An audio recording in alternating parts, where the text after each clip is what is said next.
Well, Stephanie, let me start by thanking you for that rousing introduction. First of all, it's understandable that the county executive is not here. Just so everybody has an update on what happened.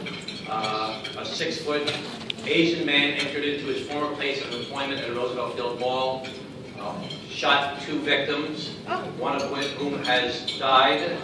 Another has been seriously injured. There's a lockdown at the Nassau Community College and some other places. There'll be a press conference in a few minutes to discuss what the status of the case is. So we all wish the county executive was here, but it's understandable that he's not here at this current time. So I now want to just introduce someone else, though, a woman who's running for the county clerk this year. Her name is Laura Gillen. Let's give Laura a big welcome. Laura is an attorney in Western Wall. She's the mother of 4, and the thing that sold me on her when I first met her was when I found out that after college, she traveled around to many places in the world, and she went to volunteer in Calcutta for Mother Teresa. So let's thank Laura for, again, running for office. We're happy to have her. So it's 40 days until Election Day. 40 days and 40 nights. And so the flood is coming. It'll be on television, it'll be in your mailboxes, it'll be in the newspaper, there'll be lots of opportunities for the candidates to be speaking to people directly, and it's going to be important to try and make a choice between the different candidates, and to know the differences between us, and also to know who's telling the truth, because it's hard to tell who's telling the truth these days when you hear, I'll say I did a great job, and I'll say I did a terrible job. I'll say he did a terrible job, he'll say he did a great job. So it's hard to try and dig through that all and find out what the truth really is. Let me start by saying that I've been here 5 times to speak to the Garden City Chamber of Commerce. Althea first invited me back in 2001. Let's give Althea a round of applause. She's really excited.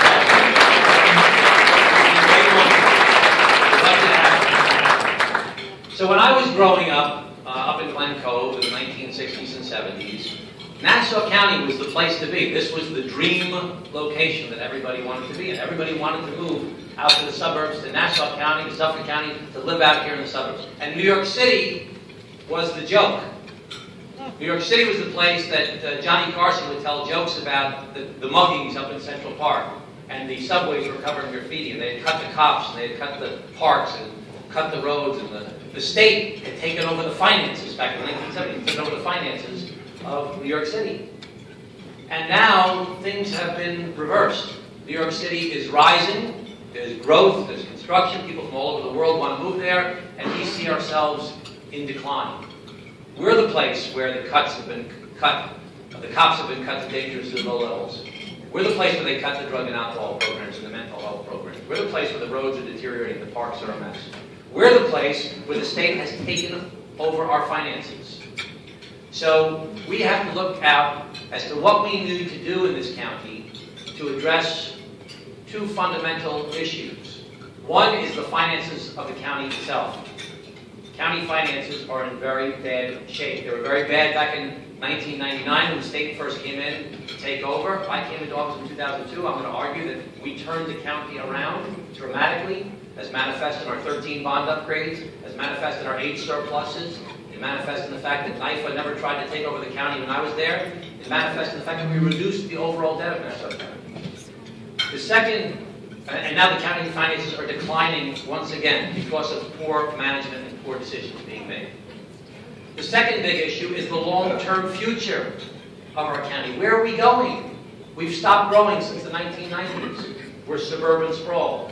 In the past 10 years, Suffolk County, which is 3 times the landmass of Nassau County, which is not suburban sprawl yet, and even through the recession, Suffolk County has collected $1.6 billion more in sales taxes than Nassau County, because they have continued to grow at a time when we have not grown. We have stopped growing. And quite frankly, when we look at growth for the future of Nassau County, there's no better model than Garden City. Garden City with multi-story buildings in its downtown, with offices and apartments in its downtown, with neighborhoods that have beautiful residential neighborhoods and a strong, vibrant commercial downtown. We need to replicate that in other places in the county as well, which is going to require vision, it's going to require zoning changes, and it's going to require leadership, so that Garden City and Rockville Center and Great Neck, which all share these characteristics of these multi-story buildings with apartments and office buildings in the downtown near a train station, can be replicated in other places that have the infrastructure of transportation, the infrastructure and opportunity to build like that as well. So first, related to the finances. I'm going to short-circuit my remarks a little bit to just go right to the comparison. Under my administration, we had 13 bond upgrades. Under my administration, even when the downturn came in 2008, September 15th of 2008, when Lehman Brothers went bust, and the whole world economy tanked, and we lost $150 million in revenue, we still managed to keep the county stable, so that when the bond rating agencies, Moody's, Fitch, and Standard & Poor's, independent outside analysis of our finances, looked at our finances in December of 2009, right after I had lost the race, quite frankly, we were still kept stable. We were never put on negative credit watch. This administration has had 3 bond downgrades and is currently on negative credit watch. We had a verified surplus every single year. This administration has had 2 deficits, one of which they admit to, one of which they're playing with the numbers. We reduced the debt in Nassau County from the record highs that had been under my predecessor we reduced it by about 15%. This administration has increased the debt to the highest it's ever been in the history of Nassau County, and the highest of any debt of any county in New York State. And while we worked with NYFA, and NYFA was fading out of the picture, that's the control board that was put in place in 1999, they have fought with NYFA, and NYFA has taken over the county finances. Only the second county in the history of New York State that has had its finances taken over by the state. So there's a clear, stark difference between the two of us. Now, we're going to have this debate, as I said before. It's going to be hard to determine who's actually giving you the straight facts as to what's happening. So I'm going to ask you to listen to a couple quotes from outside sources, not coming from Tom Suozzi, but outside sources that have some quotes. This first one is from the New York Post. This was early on in the Mangano administration. Things are iffy. The Mangano budget contains ongoing structural deficits, and NYFA declines to declare Mangano's budget balanced. Good government? Question mark. 3-card Monty is more like it. New York Daily News, 2011. The state seized control of Nassau County finances yesterday because it could not balance its $2.6 billion budget. The vote to take control of Nassau was unanimous and nonpartisan. The New York Times, later on in 2011. Mr. Mangano has serious problems, like the fact that Nassau is so shakily run that its finances are under the control of a state board. The board has repeatedly criticized him for dumb budgetary tricks. Mr. Mangano should get back to learning and doing his job. Newsday. Mangano's message gave a few hints as to how he plans to surmount a debt growing past $3 billion. This is in 2013. Persistent operating deficits and a broken property tax assessment system. And lastly, a quote from the gentleman who was the chairman of Conservatives for Mangano in 2009, who worked very hard to defeat me, and is now on the Nassau Interim Finance Authority, the control board of Nassau County. Chairman of Conservatives for Mangano, who says, personally, I have very little faith in the county's ability or will to achieve these goals. In my judgment, the county has no credibility because time and again in dealing with fiscal matters, the county has been disingenuous, deceptive, and delusional. So, when deciding who's telling the truth on these different matters, and I feel bad that Mr. Mangano's not here, but I'm sure he's heard this stuff from me before and he's going to hear it from me many times again. We have to look at independent outside sources. And I believe that my background as an attorney and a CPA and my experience as county executive is that I can fix the finances of Nassau County and put us back on firm financial footing once again. Now, the criticism is Suozzi raised taxes. Suozzi raised taxes. Well, I did raise taxes my first year in office with a pledge I wouldn't increase them again for the remainder of my term, and I didn't increase taxes again for 6 years in a row. And the county portion of the property taxes went from, under my administration, 22.5% of the overall bill down to 16% of the overall bill. And I was appointed by Governor Spitzer as chairman of the New York State Commission for Property Tax Relief, and then reappointed by Governor. You guys remember I ran for governor for New York State against Elliot Spitzer? That didn't turn out very well for me. It didn't turn out very well for him either. But I was appointed to write the report on the property tax cap, and we now have a property tax cap in New York State. You can't raise the property taxes here in the county. We won't raise the property taxes in the county to solve these problems. It can't be done. You can't go above the cap. It's impossible. So looking forward, if people don't like the property taxes that I felt was necessary, in addition to reducing the workforce by 1,200 people and consolidating and reducing the debt and merging different departments, then they should reverse the tax increase. There's a commercial that's out there now that says, Suozzi raised his salary. It's okay, I raised my salary based upon a bipartisan report that said it was incongruent with what was going on in Suffolk County. The legislature voted on it for myself, the district attorney, and the controller. They want to get rid of the salary increase, give the money back. You don't want to take the salary increase, give it back, it's fine. So, looking towards the future of the county, I believe that this can be the best county in the country. There's no reason it can't be. We have such incredible talent. We have such incredible beauty with the North Shore waterfronts and the oceans on the South Shore. We have such beautiful parks. We have such talented people. We have great health care. We have some fantastic schools. We have some failing schools that have been ignored for too long as well, that I'm focused on trying to bring the county resources and helping to help these schools figure out how to help these failing schools, because it's a social service issue, quite frankly. We can be the best county. We're right next to Manhattan.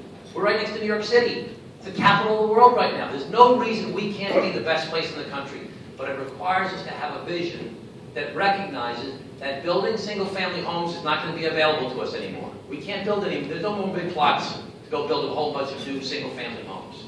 We shouldn't be building more strip centers, more single-story buildings.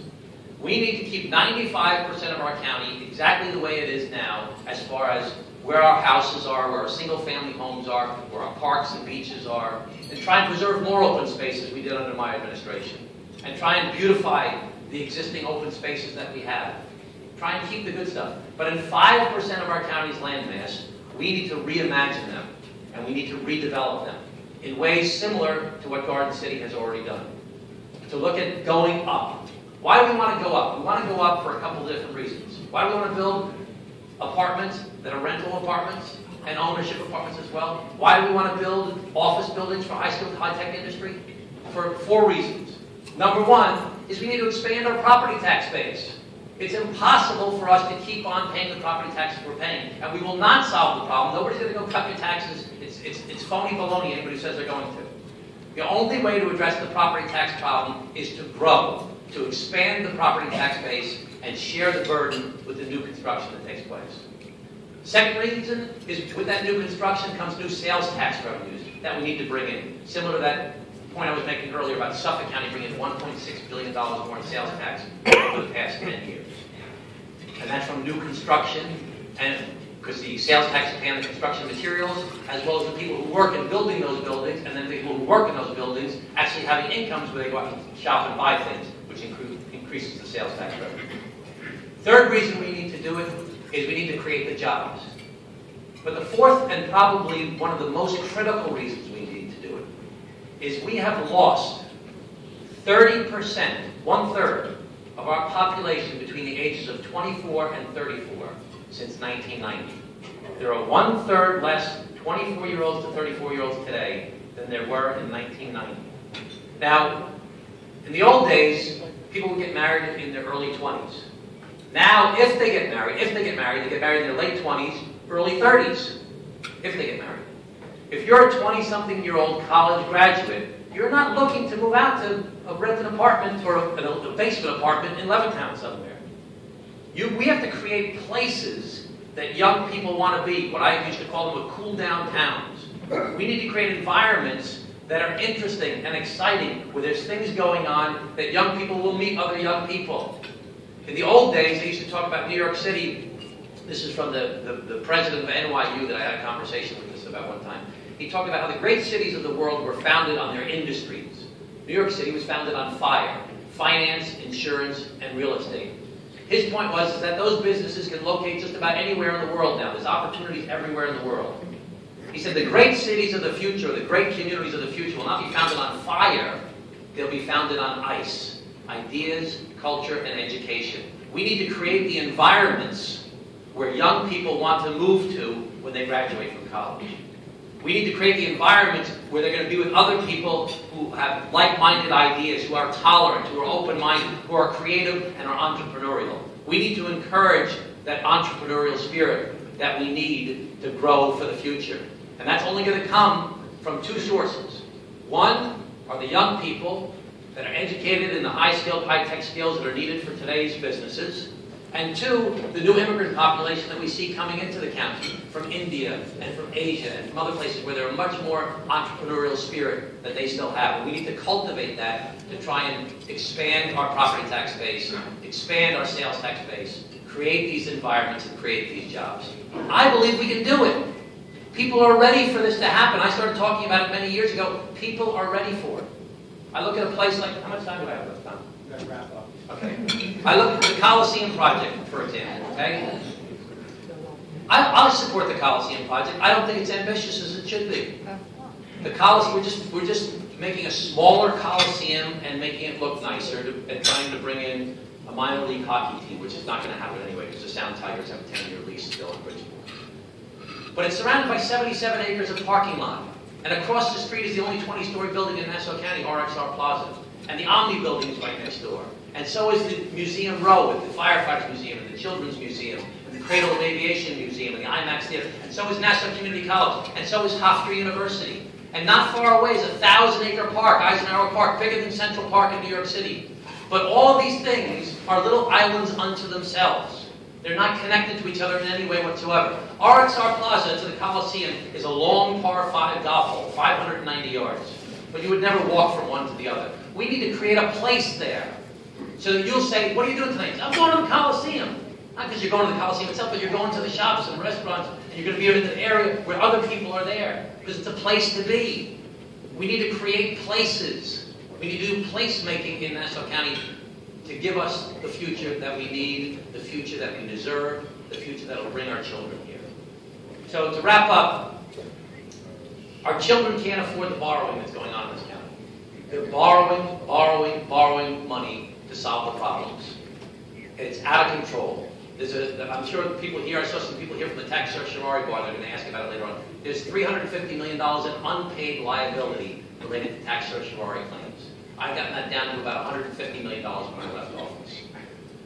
There's money that we owe for unpaid bills related to the wage contracts. There's debt that's outstanding that's enormous. We can't afford, and our children can't afford to pay that debt back. It's going to crush us. We need to reduce the debt. And we need to think about our children for the future of bringing those young, entrepreneurial, high-skilled, high-tech people that are necessary to expand the economy for the future. Thank you so much, everybody. I really appreciate it.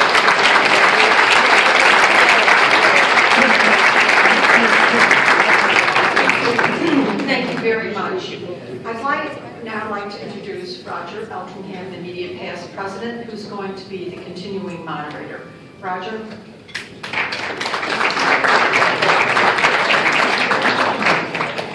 Thank you, Stephanie, and thank you all for coming, and Tom, thank you for coming, and we certainly hope Ed is able to get here so he can give his side of the story.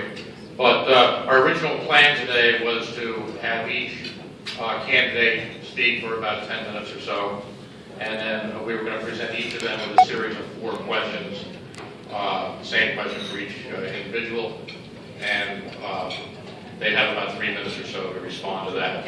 So in light of the extraordinary circumstances here that I think you all would understand, I'm going to basically ask Tom, the questions. Tom, you have a microphone there, hopefully, that is live. And hopefully by then, maybe Ed McGann will get here and we can maybe get some input from him. So Tom, our first question, which you started touching on a little bit, is this. Without casting blame or searching for who didn't get it done or got it done or whatever, there's approximately $350 million of debt in tax certiorari refunds that are owed. How would you intend to make these payments and pay down that debt? Well, it's not going to be all one-size-fits-all problem. Some of it will have to come from bonding, and some of it will have to come from operating costs, with a goal that you move to operating costs and pay it back. Similar to what I did when I was previously in the job. And the problem that exists now is that NYFA, the National Finance Authority, and the legislature is not approving the bonding for a lot of these different things. They just approved something earlier this week because there's no plan in place. You have to have a plan as to how you're going to address it. The reason NYFA took over, the reason that you can't get the bonding, is people don't trust what you're trying to do. You're just trying to bond the money without a plan as to how to implement a long-term solution to the problem.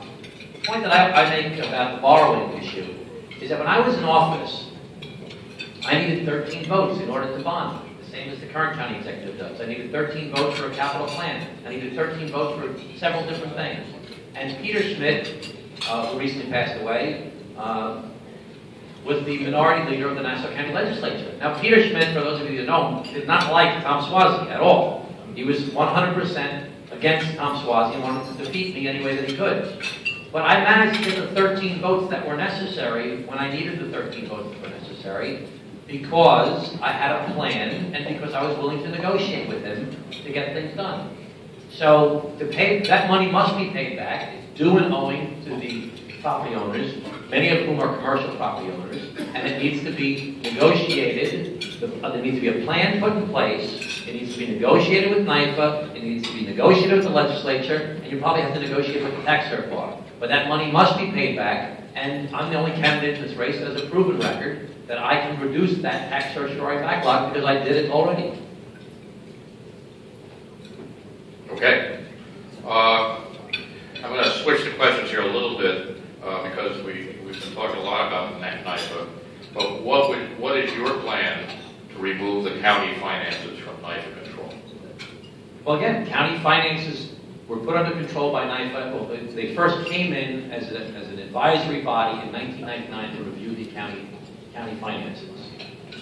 They never once threatened to take over the county when I was in office because I worked with them and I laid out a plan that was a credible plan and actually addressed the problems that resulted in 13 bond upgrades and 8 proven surpluses. I reduced the debt, I addressed the problems, I didn't destroy the services of the county in the process. And NYFA has now taken over the county, and that's because there was, I don't know if you all remember the lawsuits that were filed against them and the fights that were going on all the time. The way to get rid of NYFA, which would be a demonstration, I believe, of success of an administration, would be to fix the finances. That's how you get rid of NYFA, is you credibly lay out a plan that they believe will take place so that you can move away from what are called hard controls, which is a very rare phenomenon. Only 4 places in New York State's history have had a state control board. Okay? New York City, Erie County, where they lost, and that was back in the 70s when they had all their financial problems. Erie, up in Buffalo, where they had lost half their population, had massive unemployment, lost all their industries, literally cut their population by hundreds of thousands of people. And Yonkers has had major problems as well. And then Nassau County. And we're the only second county in modern history that